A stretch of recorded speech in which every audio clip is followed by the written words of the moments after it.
My roommate rented out my $5,000 camera gear behind my back and said, I was just trying to help.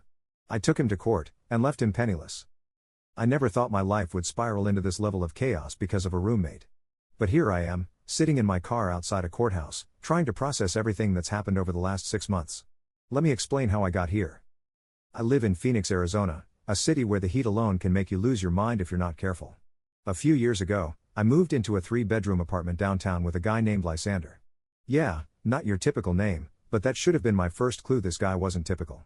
We met through a mutual friend who swore he was cool, laid back, and reliable. Turns out, only 2 of those words were accurate, and not the ones you'd hope for. At first, everything seemed fine. Lysander was one of those guys who acted like life was just one big beach party, even though we lived in the middle of the desert. He worked part-time at some vape shop and spent the rest of his time playing video games, hitting the gym, or scrolling through TikTok. He was a little messy, sometimes forgot to pay his share of the bills on time, but I figured it was nothing I couldn't handle. I wasn't planning to live with him forever anyway. Now, I'm a freelance photographer. Photography isn't just my job, it's my passion. I spent years saving up to buy the best gear I could afford, a Canon EOS R5 camera, a collection of professional lenses, a high-end drone, and all the little extras that add up. Altogether, my equipment was worth around $5,000. It wasn't just expensive, it was my livelihood. I had everything insured and kept it locked in a heavy-duty case in my room when I wasn't working. I never imagined I'd need to worry about someone messing with it, especially my own roommate. Lysander and I didn't have the kind of friendship where we shared everything. We were just 2 guys splitting rent. Sure, we'd occasionally hang out and grab a beer, but I wouldn't say we were close. Still, I thought there was a basic level of trust between us. Boy, was I wrong. It all started when I came back from a weekend trip visiting my parents in Flagstaff. I'd been gone for 2 days. The first thing I noticed when I walked into the apartment was that Lysander wasn't home. Not unusual, he had a habit of disappearing for long stretches without saying a word. But then I went into my room, and that's when my stomach dropped. My camera case was open. At first, I thought I'd forgotten to lock it. Maybe I'd been in a rush before leaving and left it open. But as I checked my gear, panic set in. My favorite lens was gone. So was my drone. And not just the drone, its controller, batteries, everything. I tore apart my room, searching for them. I even checked the apartment, thinking maybe Lysander had moved the case for some reason. No luck. I called him. No answer. I texted him.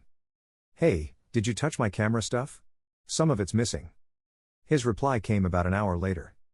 Relax, man. I rented it out to my friend for the weekend. He's shooting a music video. I'll get it back to you Monday. I swear, I saw red. First of all, who does that? Who just rents out someone else's stuff without asking? Second, I had a client shoot scheduled for Monday morning. I needed that equipment, and I needed it now. I called him again. This time, he picked up. What the hell, Lysander? I said, trying to keep my voice steady. Why would you rent out my gear without asking me? I was just trying to help, he said, like he deserved a medal. My buddy needed a camera, and yours is just sitting there most of the time. I figured you wouldn't mind. I wouldn't mind? I snapped. Do you have any idea how expensive that stuff is? What if he breaks it? And I need it back now, I have a shoot Monday. Chill out, dude. He's careful. And you'll have it back, don't worry. I hung up before I said something I'd regret. Then I started worrying. What if this friend lost or damaged my gear? What if he decided to just keep it? I didn't even know who this guy was. I called Lysander back and demanded the guy's contact info. He refused, saying, I don't want you freaking him out. That was the last straw. I spent the rest of the weekend stewing in anger, calling Lysander over and over. He stopped answering my calls. On Monday morning, with no equipment and no word from him, I had to cancel my shoot. That cost me not just money, but my reputation. In my line of work, you can't just flake on clients and expect them to come back. When Lysander finally showed up Monday night, he acted like nothing was wrong. He handed me my camera bag and said, see? All good. But when I checked, my drone had a cracked propeller, and one of my lenses had a deep scratch across the glass. What the hell, Lysander? I yelled. This is thousands of dollars worth of damage. He just shrugged. It's not that bad. You can probably fix it. Fix it? Are you insane? You're paying for this. That's when he got defensive. I was just trying to help my friend. You're being dramatic. It's not like I stole your stuff. At that point, I knew I couldn't reason with him. I told him I wanted him out of the apartment by the end of the month. He laughed and said, good luck with that. My name's on the lease too. That's when I decided to take things to the next level. I spent the next few days weighing my options. I knew Lysander wasn't going to take responsibility for what he did, and I wasn't about to let him get away with it. This wasn't just about the money, it was about the principle. You don't mess with someone's livelihood and brush it off like it's nothing. First, I gathered evidence. I took detailed photos of the damaged drone and lens. I dug up all my receipts for the equipment, showing exactly how much I'd spent. I also found screenshots of our text conversation where he admitted to renting out my gear. Then, I reached out to my insurance company. They were helpful but explained that since Lysander had technically borrowed the equipment, it might not be covered. Great. That left only one option: legal action. I filed a small claims court case against Lysander. It wasn't as complicated as I thought it would be. I just had to fill out some forms, pay a small fee, and wait for a court date. In the meantime, I started documenting every interaction I had with him. Every passive-aggressive comment he made about me being too uptight went into a notebook. Every time he conveniently forgot to pay his share of the bills, I wrote it down. I wanted to make sure I had a rock-solid case. When Lysander found out I was taking him to court, he flipped out. He started leaving angry post-it notes around the apartment, accusing me of being petty and ungrateful. He even had the audacity to claim that I owed him money because he was helping me make connections by renting out my gear. I ignored him and kept my focus on the case. The court date finally came about a month later. I showed up in a cheap suit, armed with my evidence and ready to make my case. Lysander, on the other hand, strolled in wearing jeans and a t-shirt, looking like he thought the whole thing was a joke. That smug look on his face disappeared real quick when the judge started asking him questions. "Mr. Lysander," the judge said, "did you rent out the plaintiff's camera equipment without his permission?" "Well, yeah," he admitted, "but I was just trying to help." The judge cut him off. "Did you compensate the plaintiff for the damages caused to his equipment?"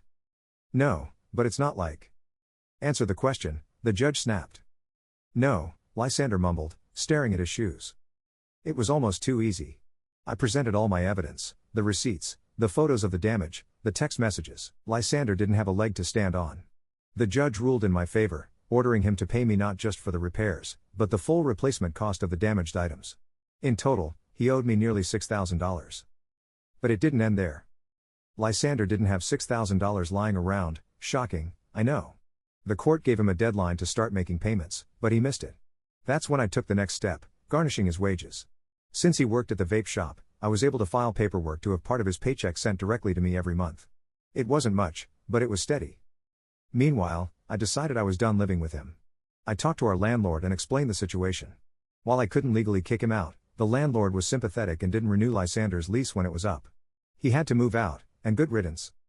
But the real cherry on top? Lysander's friend, the one he rented my gear to, ended up ghosting him after the court case. Apparently, Lysander had been hyping up some big collaboration with this guy, and when it fell through, Lysander lost whatever social clout he thought he had. The last I heard, he moved back in with his parents in Tucson and was still paying me back in small increments every month. As for me, I upgraded my gear, started locking it in a safer place, and learned a valuable lesson about who to trust. It wasn't the easiest road, but in the end, justice was served. And the best part? Every time I see that little deposit hit my account, I think about Lysander sweating over how he's going to afford his next pack of vape pods. Revenge might not fix everything, but sometimes it's exactly what you need to move on.